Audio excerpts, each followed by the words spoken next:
Greetings and welcome back to another episode of Well, Why Not? Today I wanted to talk about the importance or the significance of finding community, specifically Black community, when you're abroad. And I thought a lot about this topic, and I know I did a previous episode of what being Black and being abroad means to me.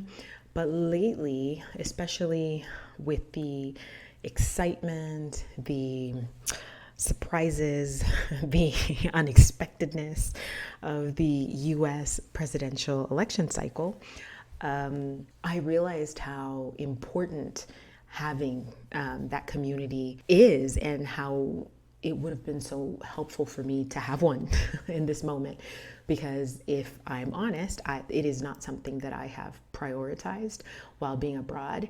And that got me thinking, for what reason? Why have I not put as much effort into accessing or making sure that I was contributing to a Black network of expats? So I think the first question I had was, is it really necessary? And probably, I think it's important to recognize the phases of being an expat. And of course, there is that first phase, the honeymoon phase, as people like to say. And there's the excitement, there's the, I'm getting away from a lifestyle that wasn't serving me, and I'm now intentionally pursuing one where I believe I will thrive, and I'm excited to learn a new culture, all these new things. And I think in the throes of that, it's easy, especially for a Black person, to kind of put aside our Blackness, and you want to learn and you want to immerse. And yes, now obviously if you're moving to a predominantly Black country, that's a whole different experience. But I'm thinking more of places where people of African descent are a minority. And and I guess I could speak to Latin America. That's the case in most places.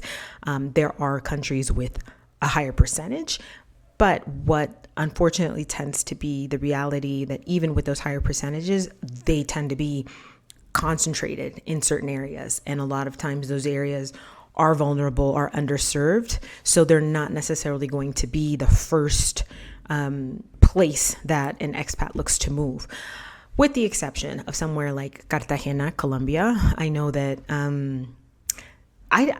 I know that there are expats. I know that, and it is a predominantly Black city. I've had the privilege, the honor of visiting recently for the first time, and I think I was a little surprised by what I had been seeing and shared amongst travelers versus what I saw while I was there. I think anytime a city develops based on tourism, there are going to be some inequities that become even more apparent, and the wealth gap is going to become even larger. And so, yes, now, again, aside from places like Cartagena that have a large Afro-descendant community, I think anywhere in Latin America, like I mentioned, it's going to be more of they're there, but they're not necessarily as integrated into the larger society, and it may be harder to access them. And I think it's important to recognize that, again, we're not monoliths, so the Black experience is so different depending on where you were born. So you're going to probably face some barriers trying to fully integrate, I wouldn't. And I think that's one of the reasons why I haven't proactively sought out, because I didn't want to be received as someone who was coming to extract. Like I want to learn from you. I want to know how you live. I want, which is the experience of so many communities that are underserved, where there's always some sort of extraction happening. So I wanted to make sure that when the time came, or when the time presented itself, that I was received more as a sister, or as like, I want to understand, but I also want to share with you. And that takes time, especially when you're learning the language. So I think there's that piece of it too, just when you're going into a new place, and even when you're actively seeking out Black communities, if it is a local Black community and there's a language barrier on top of the cultural barrier, I, at least in my experience, I didn't want it to be the typical experience that they have when foreigners arrive. So it was my responsibility to first at least learn the language, learn as much as I could about their history, which it always amazes me how, Black communities, how former slaves, created thriving communities, or, just their own space when it was so difficult to do. And it seems to be, the reoccurring theme throughout the region. But again, I felt that I had to know something. I couldn't just go in blindly and start asking, simple, silly questions that I could easily Google. So there's that piece.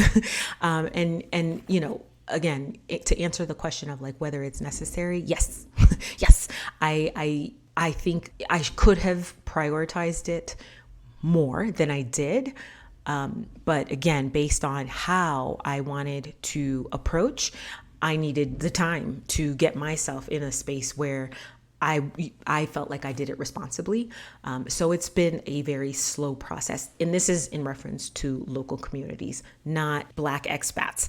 That's a different animal. And in my case, I'd say that I have not been in countries where there is a large Black expat community. They are, at least between Venezuela and Ecuador, few and far between. What I've noticed is when we do meet, when we do run across each other, there's a sense of, wow, you're here too. And I think it's important to clarify that when I say you're here too, or that sense of camaraderie that happens, it is a certain type of Black expat, obviously, or Black immigrant. There's a lot of immigration happening. There's a lot of immigration flow within the region. And of course, some of them, or, a percentage of them are of Afro descendancy, but that's also another barrier. And for me, or maybe, I don't know if I want to use the word barrier, but it's something that I like to take care in. I wouldn't approach, for example, there was a huge flow of Haitian immigrants, probably right at like 2010 through 2015 to Ecuador. And whenever I meet one, of course, it's a pleasure to be able to speak the same language and to learn more about them. But I do know that my situation is vastly different. So I wouldn't want to, again, approach a group or a community pretending or, trying to make connections or act like our lifestyles are very similar. Those interactions are valuable in a different way for me. So when I mention seeing Black expats and going, oh, you're here too, it's usually those who I know are either retired or who are young professionals who are working remotely, or mostly that. I actually have yet to meet a Black expat who is working even in the same space that I'm working in locally. So that's, and then the English piece, right? So the hearing, oh, you sound American, and going through the whole motion of where are you from and how long you've been here and all those things. I think that that group specifically I would have more in common with that sort of community. And again, it's just to maintain authenticity and not not try to fit in and act like my lived experience is similar to someone who had to risk their lives recently to reach somewhere that they felt safer or that they felt that they had more opportunity.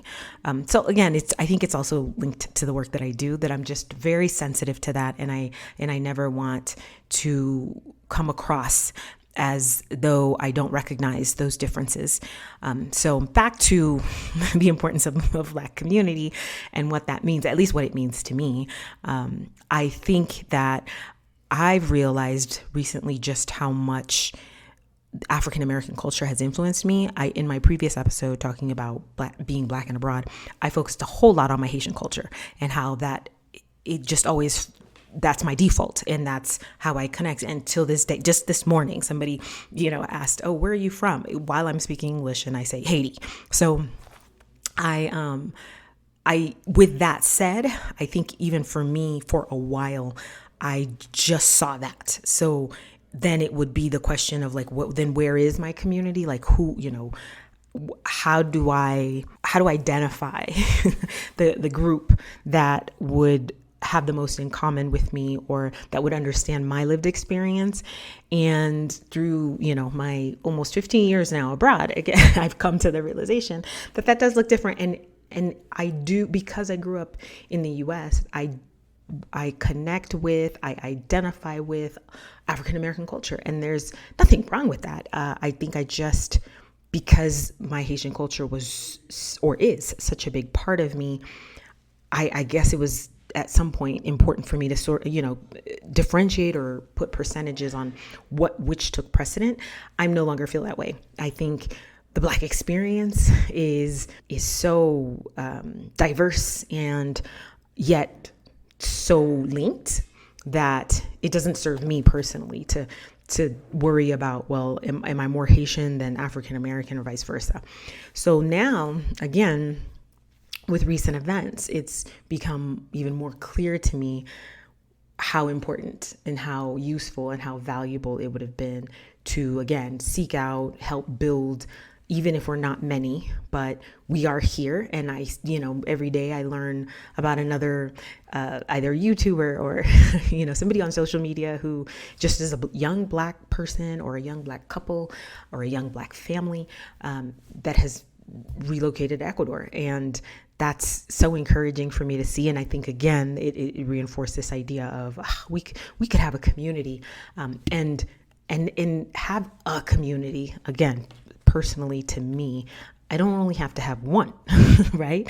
So in this case, I know exactly how I could benefit from that, or, being part of or helping to contribute to a Black expat community, specifically Black people from the US.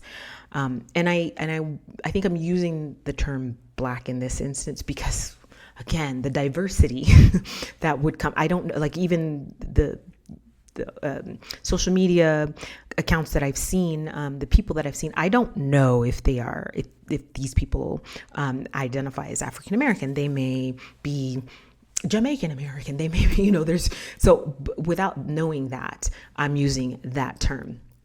And I think the opportunity for me there too is finding people who made the same decision as me. So in the case that it's a Jamaican American or even a Cuban American, anyway, but somebody whose parents immigrated to give them a better opportunity in the U.S. And as an adult, they decided the U.S. wasn't the best place for them, or at least for some time. It may be a temporary move, but at some point they made that decision. So there's that potential connection that I don't even know if that exists because I have not put the effort into building or accessing this community.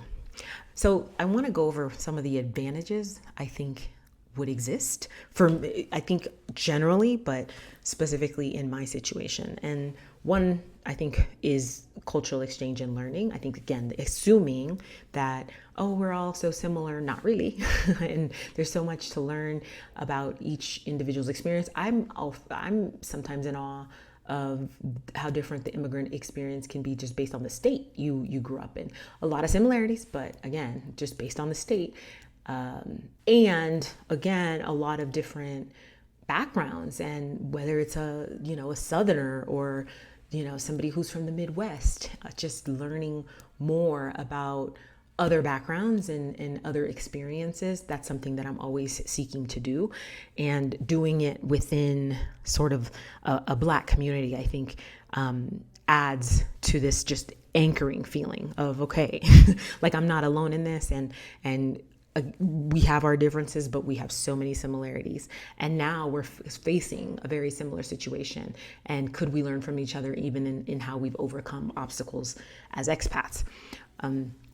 The other piece, I think, which I, again, never thought a whole lot about until recently, is just the representation and advocacy. I have found myself becoming very vocal about injustices towards me, which linked to the immigrant background. Keep your head down. You're, so fortunate to be here, and not growing up with that push, or, that being even shown to me as like, yes, we need to advocate for ourselves in a respectful, healthy, and legal way. I somehow, over these few years, or many years now, being outside the U.S., I'm seeing the importance of it. And I don't think it's late, because going back to the same reasons why I sort of took my time in trying to access communities, is I needed to understand the contexts. I needed to understand I needed to make sure that what I was experiencing was actually an injustice, was actually racism. And it's hard to know when you don't know the culture and you don't know the history, and even the language piece, and how people say things. Like one example is, not until recently, even though I think I was traveling almost monthly for at least 3 years. And it wasn't until recently I started to suspect that I was being racially profiled in security. So once I clocked it the first time, and I thought, okay, I want to confirm this. And because I was traveling so frequently, it was like I didn't need to jump on the first or the first experience, or the first one that I kind of started suspecting. I knew I'd have several others, and I was actually thinking that's going to help when I do make the case. Like I was almost, it's one of those things now that, when in doubt, before I would have been like, no, and it's just me, or I'm just, it's my other experiences that are influencing this one. No, usually if I feel it, again, I will take time and observe a little bit more, but what I found is I'm usually right. So I wanted to have a couple more dates and experiences documented before I actually confront it. So things like that. Well, to finish that story, I did have a couple more, but unfortunately, I think it was the third situation when I had said, okay, third situation, I'm going to ask to speak to a supervisor, get the name, and then kind of start my document, like my official complaint process.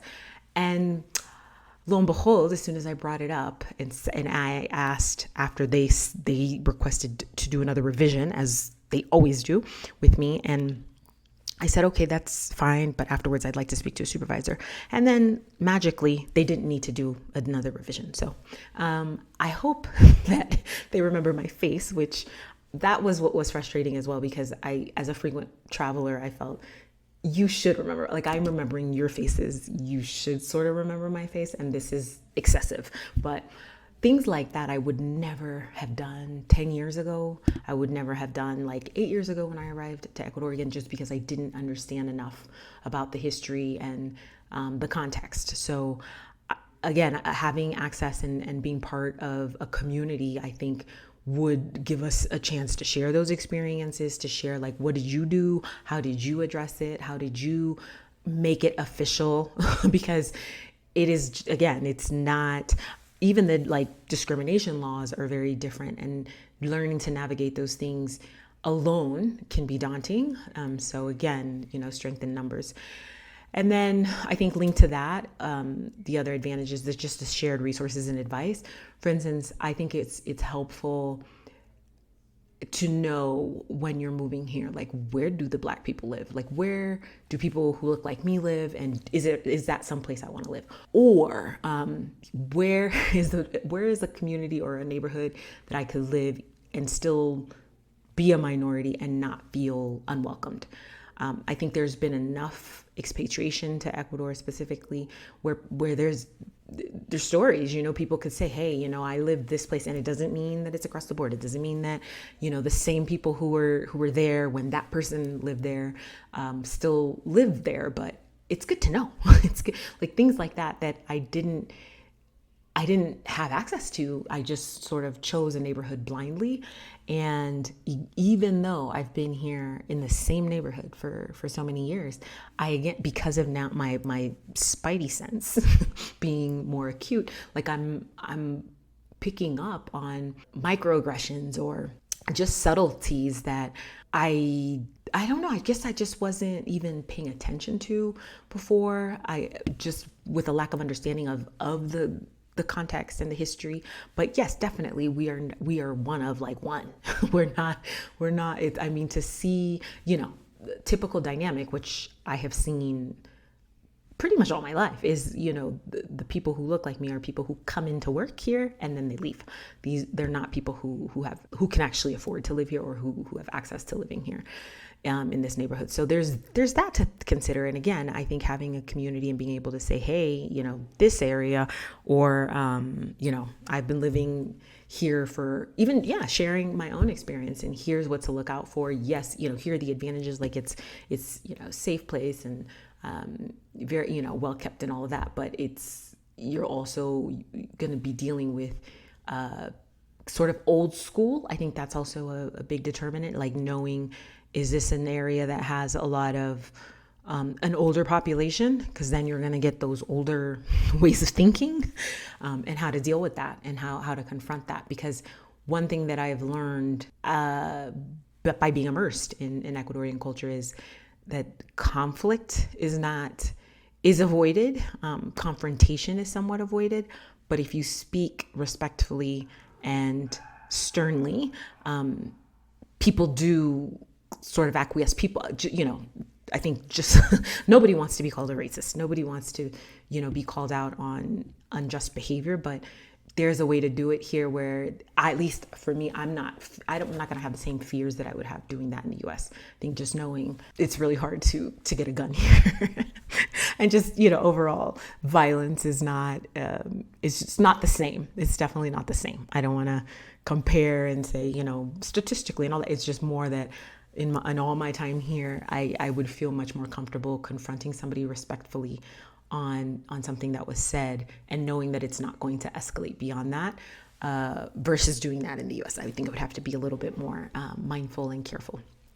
And then lastly, and I think number one for me, is just the cultural connection and support. So I think it's all related in terms of all the advantages that I mentioned, but just that alone, being able, like, even the music, I still listen to music that's popular in the US, and I listen to hip hop. And so being able to connect that way, and being able to talk about, like, the origins of rap and what I used to listen to growing up in the 80s and the 90s and all of that. I realize how much I miss that. And again, it's not to say that I could only find that within the Black community, but there is almost just the likelihood of being able to talk about those things, and to even, some of the vernacular, like some of the slang I use is very much African-American vernacular English, AAVE. So, just even those little things, I realize how much I miss it. And I get little doses here and there from my visits, but if I were able to have a community that I could tap into and, again, contribute, it's not just about taking, I think it would make a huge difference, especially right now as I'm thinking of my next 5 years and what I want to do as I become an empty nester. I'm definitely more aware of what my needs are, in what ways I need my environment to help me thrive. And it's different, which is I think totally expected than what I needed 15 years ago. But it's also very beautiful. I think just the developed self-awareness and feeling comfortable in that, feeling empowered in creating and seeking that out and not necessarily waiting for it to happen for me. So yes, I hope very soon to be able to share with all of you how I've been able to access and help build a Black expat community here that is helping to support each other and advocate, represent, and serve as a cultural exchange opportunity for all of us. So until then, I will keep seeking out, keep connecting as much as I can. And of course, if any of you happen to know of an existing community or someone that you could connect me to, please do share. Thank you for listening. Until the next time, be well.